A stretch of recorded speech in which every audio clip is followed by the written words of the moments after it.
కేటీఆర్ మాట్లాడారు ఇవన్నీ. ఇవన్నీ లేదంటే ఇప్పుడు ఈ 2 నెలల్లో మాటలండి. ఇవన్నీ ఏంటంటే అంటే ఆధారాలు లేకుండా మాట్లాడతారు. ఇప్పటికొచ్చినట్టు ఇప్పుడు ఏముంది ఇప్పుడు హ్మ్. మోడీ డబ్బులు తిన్నాడు అదాని దగ్గర ఇవన్నీ ఉంటాయి.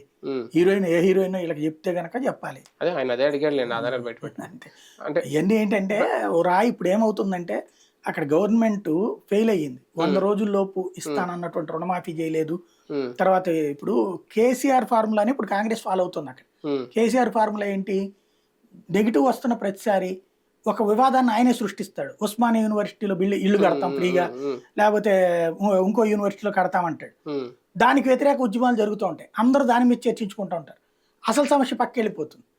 అట్లాగే ఇప్పుడు ఈ 100 రోజులు అయిపోయింది కదరా, ఎదురా నాయన మాకు ఇస్తాను 1500, మంచినీళ్ళు అయ్యి, కరెంట్ కోతలైంది, లేకపోతే రైతు బంధు ఏది, పెన్షన్ పెంచుతానన్నది ఏది, అట్లాగే అదేదో నిరుద్యోగ భృతి ఏది అని వస్తున్నాయి. కాబట్టి అది ఈ మధ్యన టీఆర్ఎస్ రైజ్ చేస్తుంది కాబట్టి దాన్ని డైవర్ట్ చేయడానికి ఇది ఒక ఎత్తుగడ. కానీ ఎంత తొక్కాలో అంత తొక్కేయాలనుకుంటుంది కాంగ్రెస్ పార్టీ. ఎవరు తొక్కక్కర్లేదండి. బీఆర్ఎస్ తీసుకొచ్చిన సిస్టమ్ ఏంటంటే పవర్ పాలిటిక్స్ అని. అంటే పవర్ లో ఉన్నోడి చేతిలోనే పాలిటిక్స్ ఉండాలి.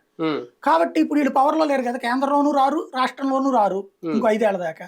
కాబట్టి 5 ఏళ్ళు వీళ్ళ దగ్గర ఉండే ఉపయోగం ఏంటని ఆయనే నేర్పాడు. నువ్వు నేర్పిన విద్య అన్నట్టుంది. రైట్, చూద్దాం. నిన్న మొన్న